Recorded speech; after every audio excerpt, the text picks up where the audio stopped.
உலக மக்கள் எல்லோருக்கும் வணக்கம். சுவிக்ஷா டிவியின் மூலியமாக நான் உங்கள் ஜி கோபால் பேசுகிறேன். இன்னைக்கு நாம பேசக்கூடிய தலைப்பு என்னன்னா சனி பகவானின் வக்ரம். இந்த சனி பகவானுடைய வக்ர பயிற்சி ஆகப்பட்டது ஜூன் மாதம் 29 11:28 PM அப்ப ஸ்டார்ட் ஆகி நவம்பர் மாதம் 15 6:50 PM இந்த சனி பகவானுடைய வக்ரம் முடிவடைகிறது. இப்ப இந்த சனி பகவான் ஆப்பட்டது போரட்டாதி நட்சத்திரம் வாயிலாக டிராவல் செய்கிறாரு. அப்ப அந்த சனி பகவானுடைய வக்ர காலகட்டங்கள் ஆப்பட்டது துலாம் ராசிக்காரங்களுக்கு எப்படி இருக்க போகிறது, இதை பத்தி தான் இந்த வீடியோல நம்ம பார்க்க போறோம். அப்ப துலாம் ராசி, அப்ப அந்த துலாம் ராசிக்கு சனி பகவான் யாருன்னா, சனி பகவான் துலாம் ராசியிலேயே உச்சமடையக்கூடிய கிரகம். அதனாலதான் துலாம் ராசியில பிறந்தவங்க 100% ஆப்பட்டது நேர்மையா இருப்பாங்க, சட்டத்துக்கு கட்டுப்படுவாங்க. அதே சமயத்துல அவங்க உழைப்பால முன்னுக்கு வரும்னு நினைப்பாங்க. அந்த உழைப்பும் நேர்வழியில் இருக்கும்னு நினைப்பாங்க. அப்படிப்பட்ட நியாயவாதிகள் தான் துலாம் ராசிக்காரர்கள். அப்ப அவர்களுக்கு இந்த சனி பகவானுடைய வக்ர காலகட்டங்கள் எப்படி இருக்கும்? அப்ப அந்த சனி பகவான் ஆப்பட்டது இப்ப 5ஆம் இடத்துல இருந்து வக்ரமாறாங்க. அப்ப அந்த 5ஆம் இடத்துல சனி பகவான் இருப்பதே துலாம் ராசிக்காரங்களுக்கு ஒரு நல்ல பவர். அதே சமயத்துல அந்த 5ஆம் இடத்திலிருந்து சனி பகவான் வக்ரமாகி 3ஆம் பார்வை, 7ஆம் பார்வை, 10ஆம் பார்வை, இந்த பார்வையால சனி பகவான் ஆப்பட்ட அந்த பார்வை பார்த்து துலாம் ராசிக்காரங்களுக்கு நல்லது செய்கிறாரு. அப்ப அந்த துலாம் ராசி 10ஆம் பார்வையாக அந்த சனி பகவான் ஆப்பட்டது உங்களுடைய ராசிக்கு 2ஆம் இடத்தை, அதாவது குடும்பஸ்தானத்தை பார்க்கிறாரு. அப்ப அதே சமயத்துல அந்த குடும்பஸ்தானத்தை அந்த சனி பகவான் பார்க்கிறாருன்னா, அந்த சனி பகவானோடு சேர்ந்து அந்த குரு பகவானும் 7ஆம் பார்வையாக விருச்சிக ராசியை பார்க்கிறாங்க.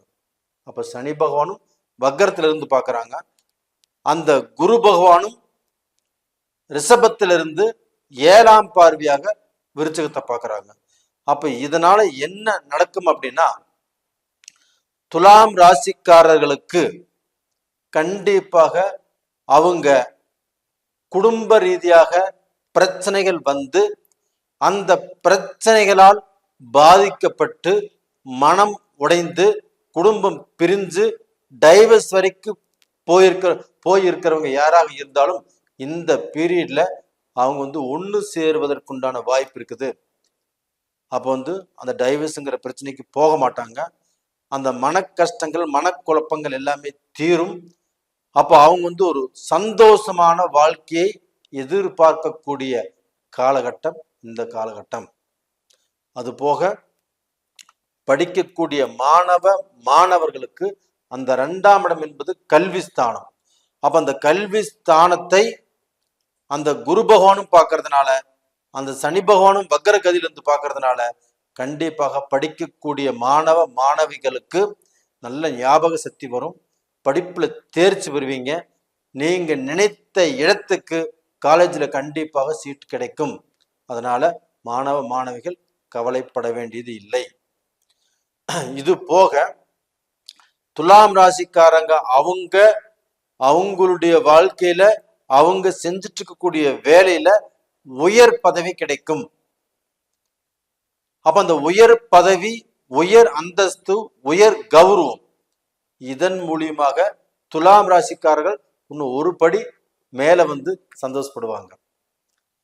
அப்ப எனக்கு நல்ல வேலை கிடைச்சிருக்குது, நல்ல பதவி கிடைச்சிருக்குது, அந்த பதவியில உயர்வு கிடைச்சிருக்குது அப்படின்னு சந்தோஷப்படக்கூடிய காலகட்டம் இந்த காலகட்டம்.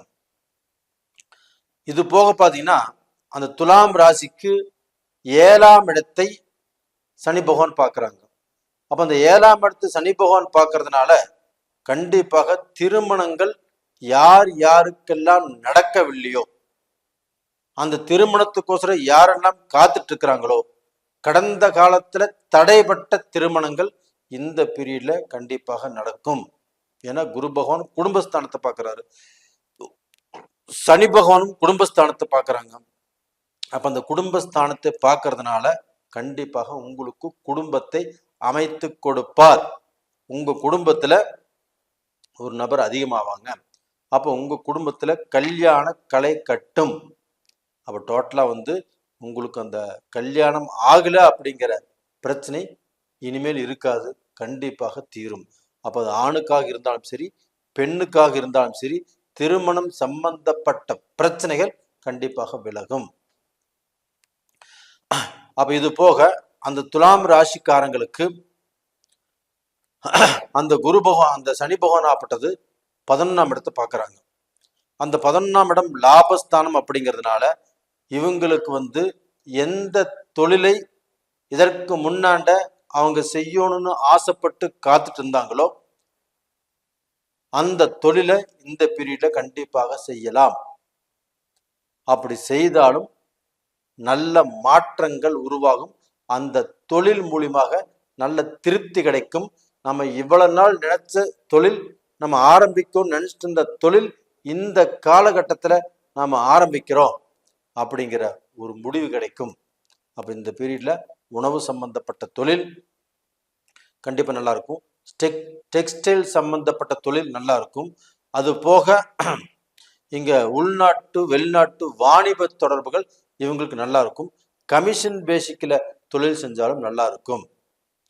அப்ப டோட்டலா பாத்தீங்கன்னா துலாம் ராசிக்காரங்க இந்த சனி வக்கர பயிற்சினால ஒரு படி உயர்வதற்குண்டான வாய்ப்பு இருக்குதோ இல்லையோ, கண்டிப்பாக அவங்க கீழே போவதற்குண்டான வாய்ப்பே இல்லை.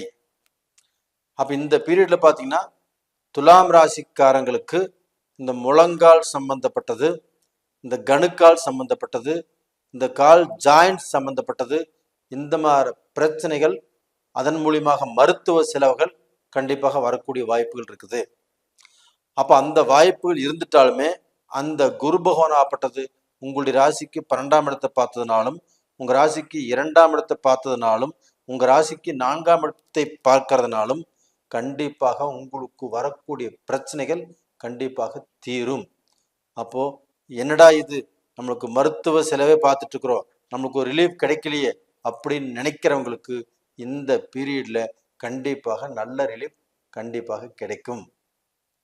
அப்போ துலாம் ராசிக்காரங்களாகப்பட்டது மருத்துவ ரீதியாக கொஞ்சம் செலவு பண்ணக்கூடிய சூழ்நிலை இருக்குது. அது போக துலாம் ராசிக்காரங்க அவங்க பார்க்க போன ஜாக்கிரதையாக இருக்க வேண்டிய இடம் என்னன்னா, கொடுக்கல் வாங்கல்ல நீங்க பார்க்க போன ரொம்ப ஜாக்கிரதையா இருக்கணும். அப்போ உங்ககிட்டயே பணம் வாங்குவாங்க. அப்போ உங்ககிட்ட வாங்கி ஒரு டைம் கேட்பாங்க, அந்த டயத்துக்கு அவங்களால கொடுக்க முடியாது. அப்போ நம்ம ஏன்டா இவங்களுக்கு கொடுத்தோம், கொடுக்கும்போது சந்தோஷமா கொடுத்துருப்போம், ஒரு உதவி செய்யற அப்படின்னு நினைச்சு கொடுத்துருப்போம். அது வாங்கும்போது நாம பல சித்திரவதைப்பட்டு பல குழப்பம் அடைஞ்சுதான் அந்த காசு நம்ம கைக்கு வரும். அப்ப அந்த விஷயத்துல ஜாக்கிரதையா இருங்க. இப்ப நேயர்களே, இந்த பதிவு பிடிச்சிருக்குன்னு நினைக்கிறேன். பிடிச்சிருந்தா லைக் பண்ணுங்க, சப்ஸ்கிரைப் பண்ணுங்க, ஆல் அப்படிங்கிற பெல் பட்டனை ப்ரெஸ் பண்ணிக்கோங்க. உங்களுடைய ஜென்ம ஜாதகத்தில் உங்களுடைய தலை எழுத்தை நிர்ணயம் பண்ணுவது உங்களுடைய தசாபுத்திகள் தான். அப்ப அந்த தசாபுத்திகள் சாதகமாக இருக்கிறதா பாதகமாக இருக்கிறதா அப்படின்னு கீழே 2 நம்பர் கொடுத்துருக்குறோம். அந்த 2 நம்பருக்கு கான்டாக்ட் பண்ணுங்க. உங்களுடைய ஜாதகம் நீங்க பார்க்க விரும்பினால் பார்த்து சொல்றோம். நீங்க கான்டாக்ட் பண்ணுங்க, வாட்ஸ்அப் பண்ணுங்க. உங்களிடமிருந்து விடைபெறுவது உங்களின் ஜி கோபால். நன்றி, வணக்கம்.